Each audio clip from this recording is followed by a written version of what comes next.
Kita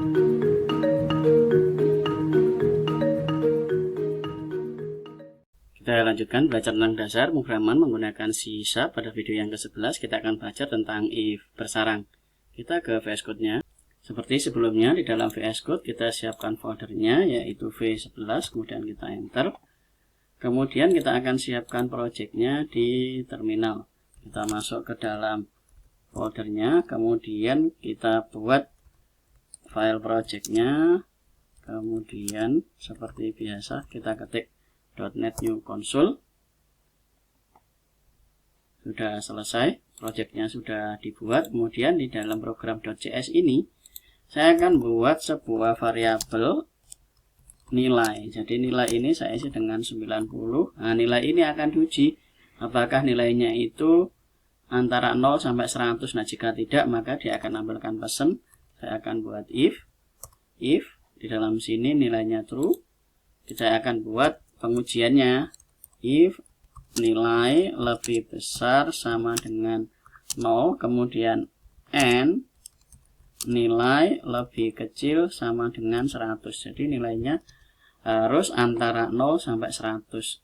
Nah, jika benar, dia akan menjalankan console.writeLine, kemudian kita isi dengan benar. Nah, kemudian yang ini kita akan tambahkan else kalau salah dia akan menjalankan console.writeLine, kemudian kita isi dengan nilai salah. Nah, seperti ini. Kita Ctrl S. Jadi nilai ini kita akan hapus dulu yang ini. Nilai ini akan diuji jika nilainya lebih besar dari 0 dan nilai lebih kecil sama dengan 100. Jadi lebih besar sama dengan 0 dan nilai lebih besar lebih kecil sama dengan 100, maka dia akan tampil nilai benar. Kalau salah dia akan tampilkan nilai salah. Coba kita jalankan. Kita akan lihat hasilnya dulu. Hasilnya adalah benar. Nah, kalau sudah benar ini baru kemudian ini akan kita ganti. Jadi kita akan berikan if. Nah, kalau benar terus gimana? Ini contoh saya akan buat int kkm. KKM-nya saya isi dengan 80. Nah, di dalam sini saya taruh if. Apakah dia lulus atau tidak. Jadi if. Kemudian, nah ini saya akan buatkan if nilai lebih besar kkm. Maka di sini lulus. Kemudian saya tambahkan lagi else. Nah, else kalau ini tidak lulus, nah ini saya akan buat lagi console.writeLine. Saya kasih di dalam sini belum lulus. Kemudian kita Ctrl S, kita akan lihat hasilnya. Kita coba jalankan. Nah, ini hasilnya adalah lulus.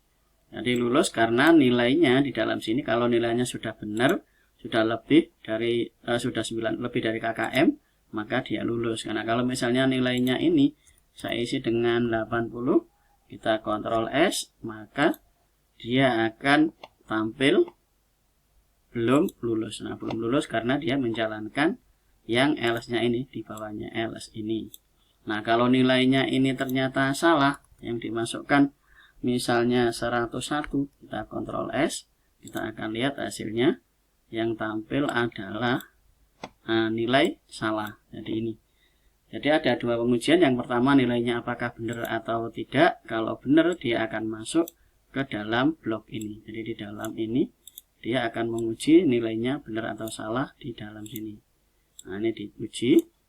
Kalau dia nilainya salah secara otomatis dia akan menjalankan else yang ini nilai salah. Nah, kalau benar lagi ini dicek lagi. Contohnya seperti tadi, nilainya adalah 90.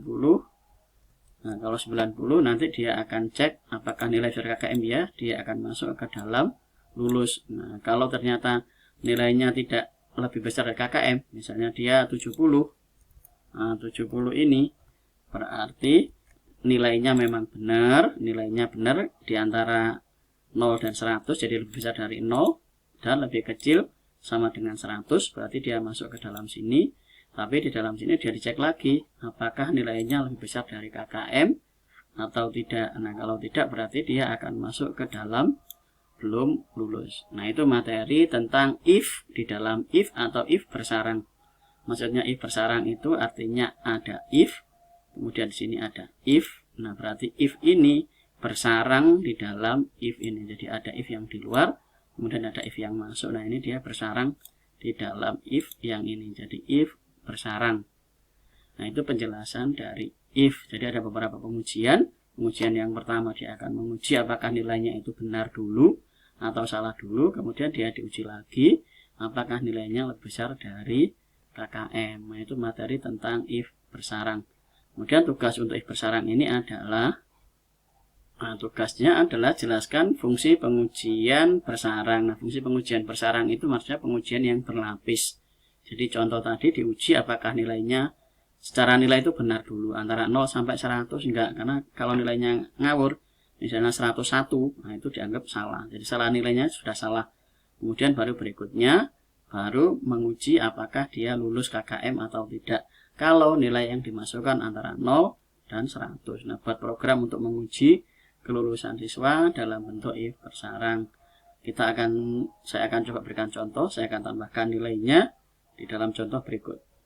Programnya seperti ini, jadi ada perintah untuk memasukkan nilai, jadi masukkan nilainya berapa, ini kemudian dimasukkan ke dalam variabel nilai, kemudian ini ada KKM-nya 80. Nah, jika nilainya antara ini, maka dia akan menampilkan seperti yang sudah dijelaskan sebelumnya. Contoh ini, sambil jalankan, misalnya saya masukkan nilainya adalah 80. Berarti belum lulus. Kalau kita jalankan lagi, misalnya masuk entry-nya adalah 109. Nah, keluarnya adalah nilai salah. Kalau saya masukkan lagi, nilainya misalnya 90. Nah, ini lulus. Nah, ini contoh kita membuat sebuah program untuk menggunakan pengujian if di dalam if atau if bersarang. Nah, itu saja tugasnya. Silakan diisi di dalam Google Docs-nya. Ininya dilengkapi Google Docs-nya dan ditambahi dengan screenshot untuk yang video sebelah ini. Itu saja yang kita pelajari. Sekali lagi jangan lupa hasil programnya taruh di dalam kitab masing-masing. Itu saja, kita lanjut ke video berikutnya. Terima kasih.